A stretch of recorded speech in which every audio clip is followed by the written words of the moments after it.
Hello students, good evening. देखिए, आज का टॉपिक है जीओसी। इसका लेक्चर नंबर फर्स्ट जा रहे हैं। देखिएगा, केमिस्ट्री का लेक्चर नंबर फर्स्ट। केमिस्ट्री की मुख्य रूप से 3 प्रमुख शाखाएं होती हैं। केमिस्ट्री की मुख्य रूप से 3 प्रमुख शाखाएं होती हैं। एक बेटा होती है इनऑर्गेनिक केमिस्ट्री, एक आपकी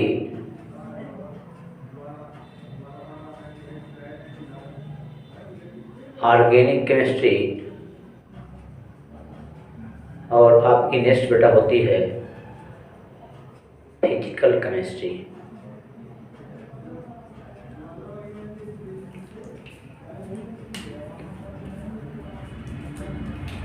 क्योंकि बेटा इस जीओसी में जो भी लेक्चर होगा, जो भी चीज़ पढ़ोगे, वह एक दूसरे से कनेक्टेड होगी। आपस में वह एक दूसरे से इतनी वह सीढ़ी बाई सीढ़ी क्रम से इतनी कनेक्टेड होगी। देखिए आगे बेटा, ऑर्गेनिक केमिस्ट्री कैसे किसे हैं? क्योंकि बेटा जिसमें कार्बन एवं उसके यौगिकों का अध्ययन किया जाए। बेटा जो आपकी ऑर्गेनिक केमिस्ट्री है, ऑर्गेनिक केमिस्ट्री किसे कहते हैं? ये आपकी केमिस्ट्री की एक ऐसी ब्रांच, एक ऐसी शाखा होती है जिसमें कार्बन एवं उसके यौगिकों का अध्ययन करते हैं। तो बेटा बेसिक से स्टार्ट करते हैं। आज के लेक्चर बेसिक से स्टार्ट होगा। देखो बेटा, सबसे पहले कार्बन।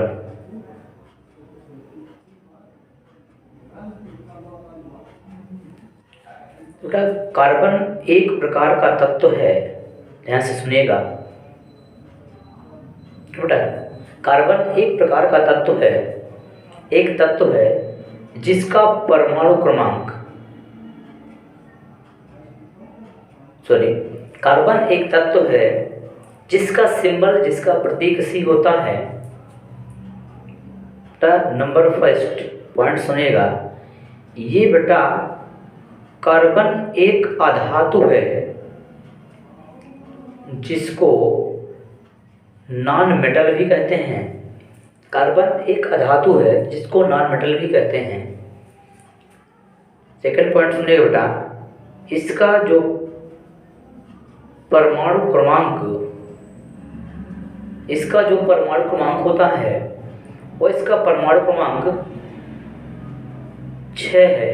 कार्बन का जो परमाणु क्रमांक होता है वह कार्बन का परमाणु क्रमांक 6 है। क्योंकि बेटा परमाणु क्रमांक 6 वही उसकी प्रोटॉनों की संख्या होती है। क्योंकि आपने पढ़ा है इससे पहले, छोटी क्लासों में पढ़ चुके होंगे कि किसी तत्व के नाभिक में उपस्थित जो प्रोटॉनों की संख्या होती है, किसी तत्व के नाभिक में उपस्थित जो प्रोटॉनों की संख्या होती है, उसी को एटॉमिक नंबर, उसी को परमाणु क्रमांक कहते हैं। बेटा इसको परमाणु क्रमांक को Z से प्रदर्शित करते हैं। यदि बेटा कार्बन उदासीन है, उदासीन कार्बन में इलेक्ट्रॉनों की जो संख्या होगी, उदासीन कार्बन में इलेक्ट्रॉनों की जो संख्या होती है वह बेटा इलेक्ट्रॉनों की संख्या 6 होगी। और बेटा इसमें न्यूट्रॉनों की जो संख्या होती है वह न्यूट्रॉनों की संख्या भी 6 होती है कार्बन में। इसलिए कार्बन का यदि हम परमाणु भार निकालें तो बेटा परमाणु भार बराबर होता है प्रोटॉनों की संख्या प्लस न्यूट्रॉनों की संख्या बेटा परमाणु भार बराबर होता है प्रोटॉनों की संख्या प्लस न्यूट्रॉनों की संख्या। प्रोटॉनों की संख्या बेटा 6 है, न्यूट्रॉनों की संख्या भी 6 है, बराबर 12 हो गया। कार्बन का परमाणु भार की बात करें तो कार्बन का परमाणु भार 12 होता है, जिसको हम A से प्रदर्शित करते हैं। परमाणु भार को ही हम A से प्रदर्शित करते हैं। यदि बेटा हम सिंबल की बात करें, कैसे दर्शाते हैं, जैसे आपका X कोई एलिमेंट्स है, इसका atomic number Z, atomic mass ये है। ऐसे दिखाएं बेटा,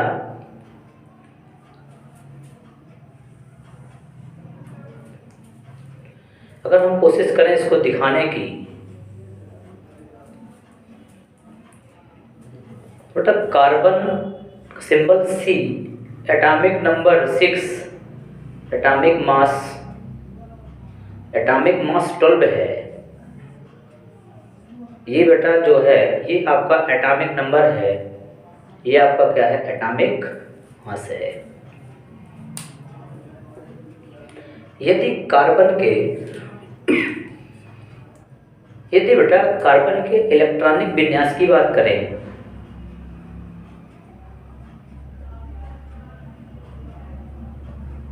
बहुत बेसिक से स्टार्ट कर रहे हैं, ध्यान से समझिएगा। कार्बन के इलेक्ट्रॉनिक विन्यास की बात करें तो कार्बन का इलेक्ट्रॉनिक विन्यास 1s2 2s2 2p2 होता है। कार्बन का इलेक्ट्रॉनिक विन्यास जो है वह 1s2 2s2 2p2 होता है, क्योंकि बेटा इसमें यदि हम बाह्यतम कोश की बात करें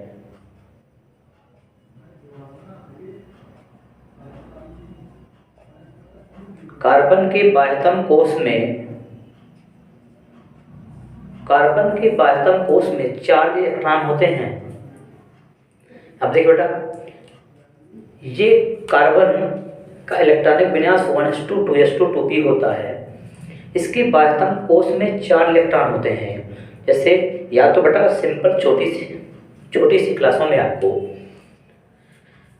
आपको ये सिखाया गया होगा, और बड़ी क्लासों में स्टैंडर्ड तरीका आपका बाउला ये है। मतलब दोनों में देखेगा, दोनों में जिस तरीके में देखे समझिए, इसमें कार्बन का इलेक्ट्रॉनिक विन्यास इस तरीके में ऐसा होता है, इस तरीके में ऐसा होता है। लेकिन दोनों के बाह्यतम बेटा जब दोनों का सेम ही वो होता है तो दोनों के बाह्यतम, दोनों में देखिए तो बाह्यतम कोश में, कार्बन के बाह्यतम कोश में 4 ही इलेक्ट्रॉन होते हैं। अब देखिए बेटा, कार्बन के बाह्यतम कोश में 4 इलेक्ट्रॉन होते हैं। अब देखिए बेटा, अब आपको पता है कि कोई भी परमाणु या कोई भी मनुष्य किसी की बात करें तो वह अपने आप को स्थायी बनाना चाहता है।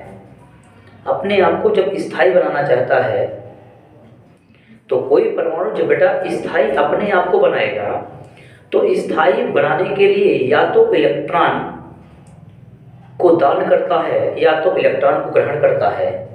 ठीक है, यदि बेटा इलेक्ट्रॉन को अब देखिएगा बेटा, कार्बन के वैलेंस शेल में या कार्बन के बाह्यतम कोश में 4 इलेक्ट्रॉन हैं।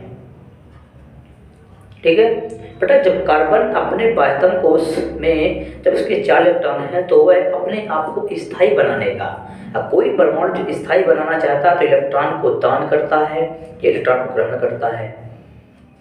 तो बेटा जब इलेक्ट्रॉन को दान या ग्रहण करता है तो अपने आप को वह 2 8 8 ऐसे इलेक्ट्रॉनिक विन्यास को प्राप्त करना चाहता है।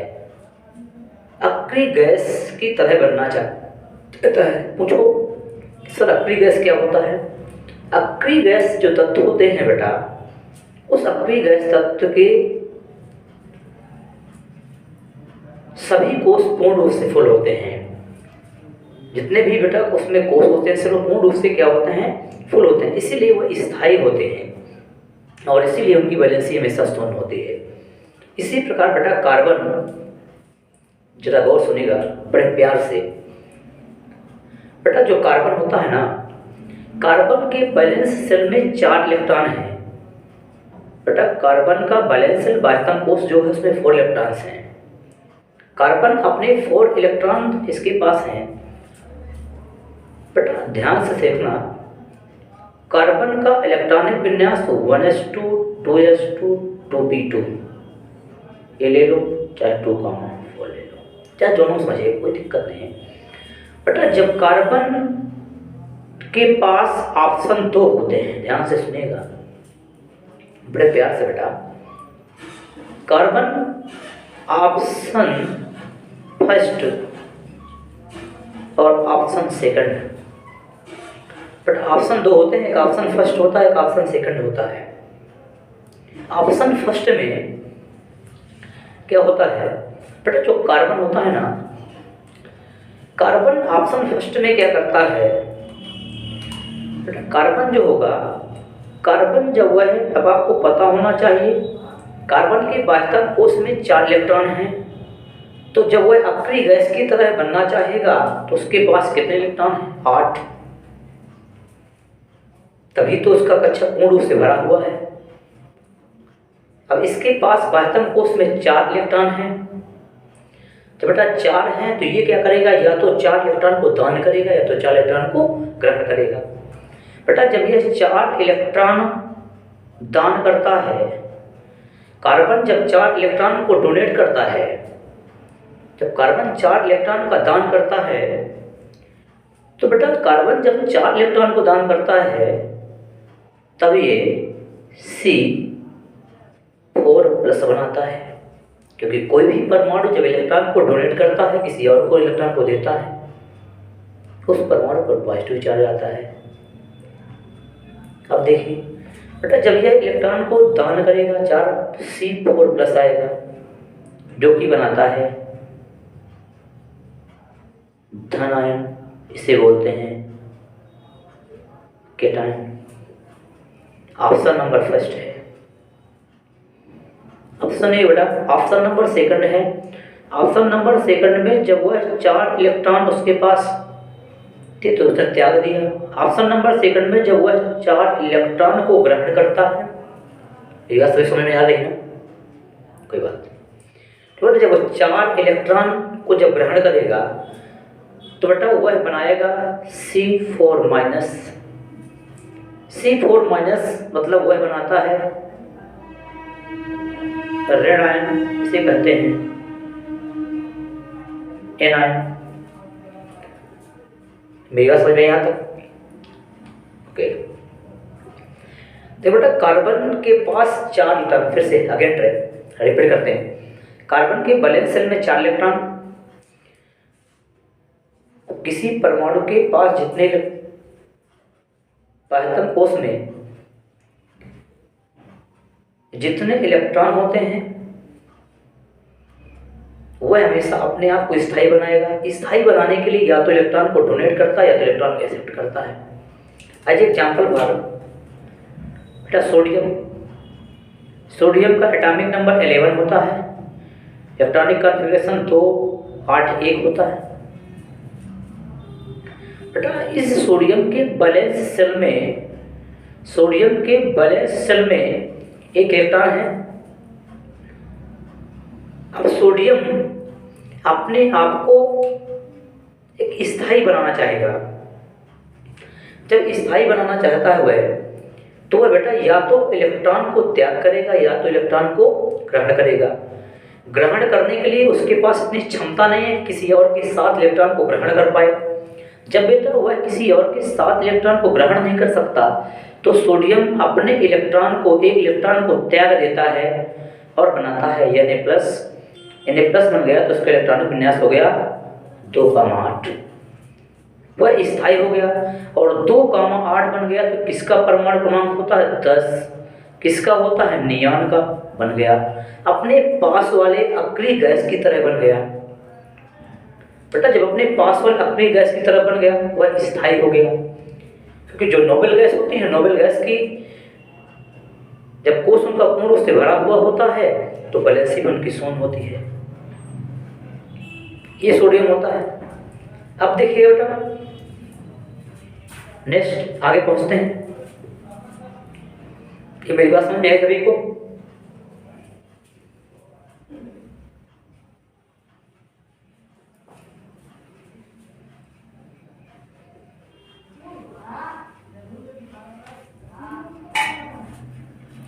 देखिए बेटा, नेक्स्ट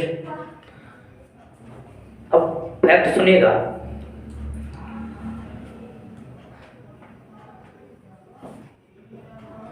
कार्बन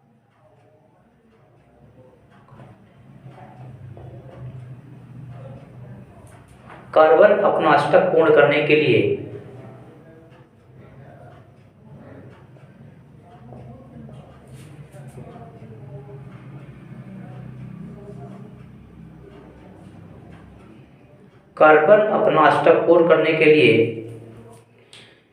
C4 या C- नहीं बनाता। अब कहो बेटा, ये एक रियल फैक्ट है, ये एक फैक्ट है। अब कहो बेटा, इस सर अभी आपने कहा था कि कार्बन अपने एस्टॉक को पूरा करने के लिए या तो 4 इलेक्ट्रॉन का दान करता है या तो 4 इलेक्ट्रॉन को ग्रहण करता है। अब सर ये कैसे हो गया? अब इसमें कैसे आन पड़ा ये कि अपने एस्टॉक को पूरा करने के लिए ना तो इलेक्ट्रॉन को डोनेट करता है ना तो इलेक्ट्रॉन को ग्रहण करता है? तो फिर क्या होता है इसमें? देखिएगा बेटा, इसका रीजन सुनिएगा।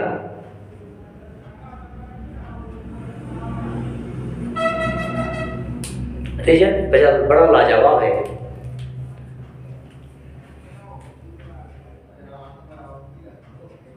C4+ बनाने के लिए कार्बन के जेफ के सामने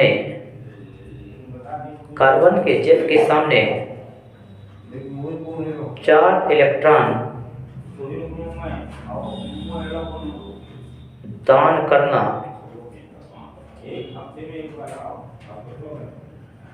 असंभव है।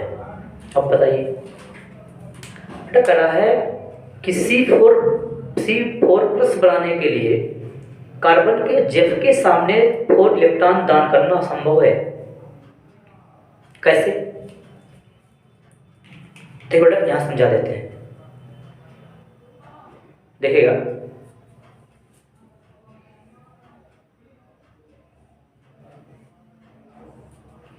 ये प्रोटॉन है, ये इलेक्ट्रॉन है। कार्बन के पास बेटा 6 प्रोटॉन 6 इलेक्ट्रॉन है। 6 प्रोटॉन 6 इलेक्ट्रॉन है। बेटा यदि हमने 1 इलेक्ट्रॉन इसका कम कर दिया तो इलेक्ट्रॉन बचे 5 प्रोटॉन है आपके 6। समझिए बेटा, इसके प्रोटॉन आपके 6 ही हैं, इलेक्ट्रॉन आपके हो गए 5। बेटा जब इसके इलेक्ट्रॉन कितने हो गए? इलेक्ट्रॉन 5 हो गए, प्रोटॉन हो गए 6। देखिएगा बेटा, ये नाभिक है, इसमें 6 प्रोटॉन और 6 न्यूट्रॉन हैं, जिसमें कोष है 1 इलेक्ट्रॉन, जिसमें 2 इलेक्ट्रॉन हो गए। ये बेटा उसका अगला कोष है जिस पर आपके 4 इलेक्ट्रॉन हो गए। अब देखिए बेटा, अब आपको पता है कि कार्बन किसी भी परमाणु नाभिक से उसके बाह्यतम कोष पर, नाभिक का उसके बाह्यतम कोष पर जो ही बचा कुचा प्रभाव होता है उसको हम जेफ कहते हैं। नाभिक का उसके बाह्यतम कोष पर जो भी प्रभाव होता है उसको हम बोलते हैं जेफ। बेटा यहाँ पर 6 प्रोटॉन है, 5 इलेक्ट्रॉन है। यहाँ पर बेटा जेफ का मान अर्थात प्रोटॉनों की संख्या पॉजिटिव चार्ज जेफ का मान इसकी अपेक्षा अधिक हो गया। जब जेफ का मान इस पर अधिक हो गया तो आसानी से वह इन 5 इलेक्ट्रॉनों को अपनी ओर खींच ले रहा है। यदि हमने और मशक्कत की, इलेक्ट्रॉन को कम किया, 1 इलेक्ट्रॉन और कम कर दिया, बचे 4 इलेक्ट्रॉन, प्रोटॉन आपके 6, तो इसमें जेफ का मान और ज़्यादा हो गया और इसमें निगेटिव चार्ज क्या हो गया? कम हो गया। बेटा जब जेफ का मान ज़्यादा है और इसमें एनायन अर्थात नेगेटिव चार्ज कम है, पॉजिटिव चार्ज ज़्यादा है, तो आसानी से इलेक्ट्रॉन को अपनी ओर खींचे हुए है। जब बेटा खींचे हुए है तो जितना तेजी से जब का मान इसमें बहुत ज़्यादा है तो वह आसानी से इलेक्ट्रॉनों को त्यागता नहीं है, आसानी से इलेक्ट्रॉनों को वह त्यागता निकालता ही नहीं है। तो जितना तेजी से जकड़े हुए हैं इलेक्ट्रॉन निकल ही नहीं पा रहे। इसीलिए बेटा C4+ बनाने के लिए कार्बन के जफ के सामने 4 इलेक्ट्रॉन त्यागना असंभव है, 4 इलेक्ट्रॉन को दान करना असंभव है। ओके बेटा दूसरा सुनिएगा, दूसरा रीजन क्या है? ये आपका रीजन फर्स्ट था, ये दूसरा रीजन सुनिएगा। C4- बनाने के लिए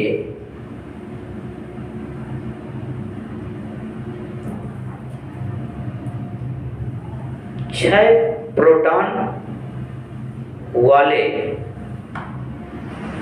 नाभिक में 10 इलेक्ट्रॉन ग्रहण करना, या लिख सकते हो बेटा संभालना असंभव है। बेटा C4- बनाने के लिए 6 प्रोटॉन, क्योंकि कार्बन में प्रोटॉनों की संख्या कितनी थी? 6 थी। तो 6 प्रोटॉन वाले नाभिक के लिए 10 इलेक्ट्रॉन संभालना असंभव है। अब बताइए बेटा, सुनेगा, इसकी कहानी भी सुनेगा, समझा दे रहा हूं यहाँ पे। ये प्रोटॉन है, एक इलेक्ट्रॉन है, 6 प्रोटॉन 6 इलेक्ट्रॉन। बेटा यदि हमने क्या किया, इलेक्ट्रॉन बढ़ा दिया 7 8 9 10, यहाँ पर प्रोटॉन आपके कितने हैं? 6 ही प्रोटॉन है। बताओ बेटा, जब प्रोटॉन आपके सभी जगह 6 हैं, इलेक्ट्रॉन आपके बढ़ जा रहे हैं, तो यहाँ पर जेब क्या हो गया? जेब हो गया कम, ये जेब हो गया कम, और यहाँ पर एनायन अर्थात क्या हो गया? अधिक। जब एनायन आपका अधिक हो गया और पॉजिटिव चार्ज की संख्या ज़्यादा हो गई, जब पॉजिटिव चार्ज की संख्या ज़्यादा हो गई और एनायनों की संख्या ज़्यादा हो गई और पॉजिटिव की संख्या कम हो गई, जेब का मान हो गया कम। इसी वजह से कहते हैं कि कार्बन जो होता है वह C-4 बनाने के लिए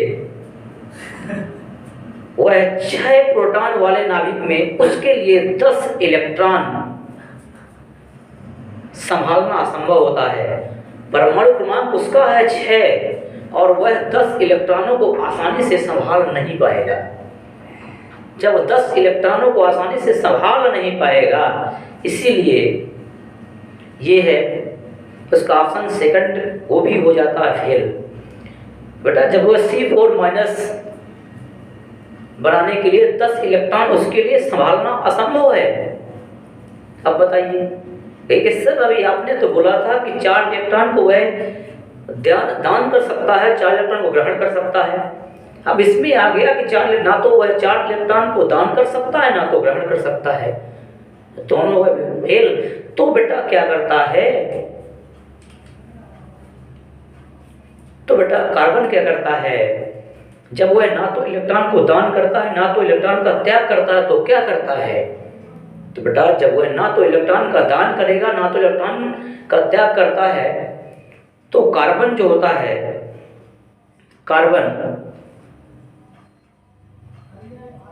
कार्बन शेयरिंग करता है, शेयरिंग छोटे बच्चों की तरह शेयरिंग करता है, साझेदारी करता है। कार्बन बेटा साझेदारी करता है। साझेदारी का मतलब है कार्बन शेयरिंग करता है, और साझेदारी से जो बंध बनते हैं उसे सहसंयोजी बंध कहते हैं। आपस में साझेदारी करने से जो बंध बनते हैं उसको बोलते हैं सहसंयोजी बंध, इसी को बोलते हैं कोवैलेंट बॉन्ड, इसी को बोलते हैं कोवैलेंट बॉन्ड। जब कोई 2 परमाणु आपस में इलेक्ट्रॉन की साझेदारी करते हैं, तो उस साझेदारी से जो बंध बनते हैं उसे कहते हैं सहसंयोजी बंध, उसे कहते हैं कोवैलेंट बॉन्ड। अब कहो सर नहीं ये होता है। हाँ बेटा ये होता है। कार्बन आपस में हमेशा साझेदारी करता है। हमको सर कैसे साझेदारी करता है? देखिए बेटा, कार्बन अपने ये 4 इलेक्ट्रॉन ये दिखाता है, दर्शाता है। और बेटा सामने से हाइड्रोजन आता है, सामने से हाइड्रोजन आता है और इस हाइड्रोजन ने ये इसके इलेक्ट्रॉन के साथ साझेदारी की, इसके साथ, और कार्बन ने इन सभी के इलेक्ट्रॉनों के साथ साझेदारी की, ये बनाया। ये है बेटा, हाइड्रोजन लेके आया सब्जी और कार्बन लेके आया रोटी, दोनों ने मिलकर खाई सब्जी रोटी। इसे कहते हैं शेयरिंग करना। बेटा कार्बन अपने ये 4 बॉन्ड बनाता है। इस प्रकार कार्बन अपने ये 4 बॉन्ड बनाता है। ठीक है। अब देखिए बेटा, कार्बन अपने ये 4 बॉन्ड बनाता है। अब देखिएगा बेटा, जब कभी 2 तत्व, ध्यान सुनना बड़े प्यार से, जब कोई 2 तत्व या परमाणु आपस में जब एक बॉन्ड बनाते हैं, जब 2 तत्व परमाणुओं के बीच एक बॉन्ड बनता है, तो एक बॉन्ड बनने के लिए बेटा ये 2 इलेक्ट्रॉन यूज किए जाते हैं।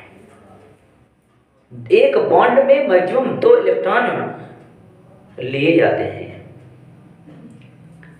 जब कभी 2 परमाणुओं के बीच 2 बॉन्ड बनते हैं, 2 परमाणुओं के बीच जब 2 बॉन्ड बनते हैं तो उसके लिए 4 इलेक्ट्रॉन उपयोग में लाए जाते हैं।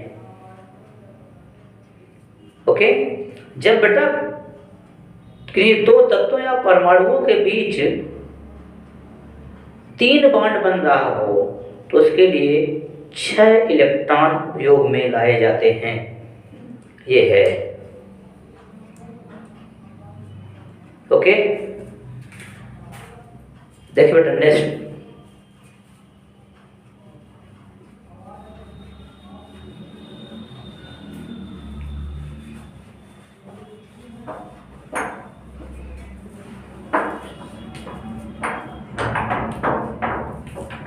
तो बेटा इसके लिए DSKC एक दिलीप सर का एक कैप्सूल है। कैप्सूल में क्या है, कार्बन जो होता है वह 4 बंध बनाता है। ये कैप्सूल का रियल फैक्ट है।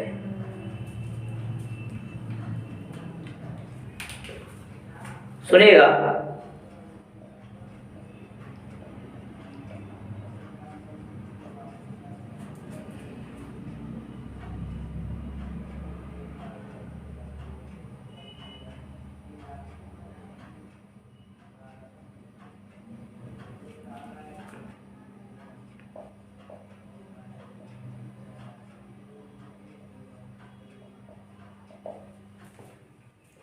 ये दुनिया में कार्बन कोई भी पाप करे,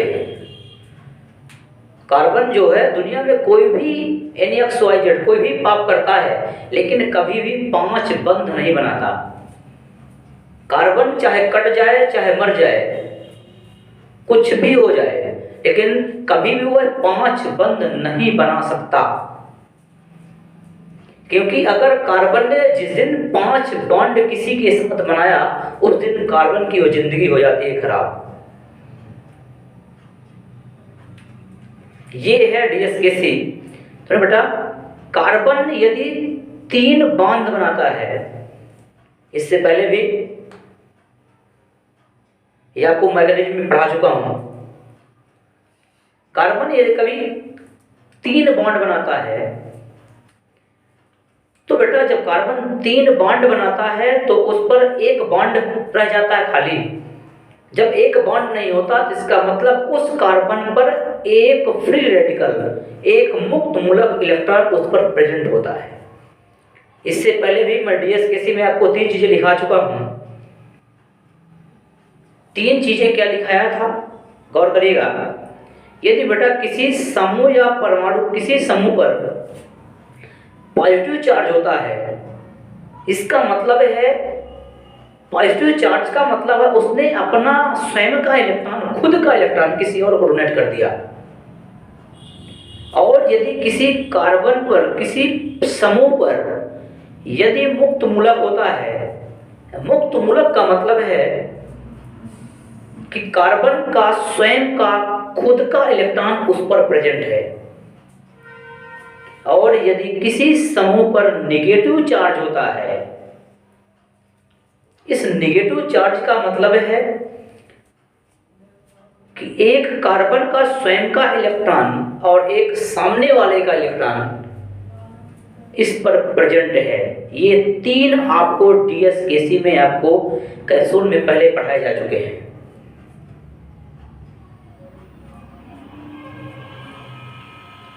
ठीक बेटा, नेक्स्ट टॉपिक कल से नेक्स्ट वीडियो में आपको मिलेगा देखने को। ओके बेटा।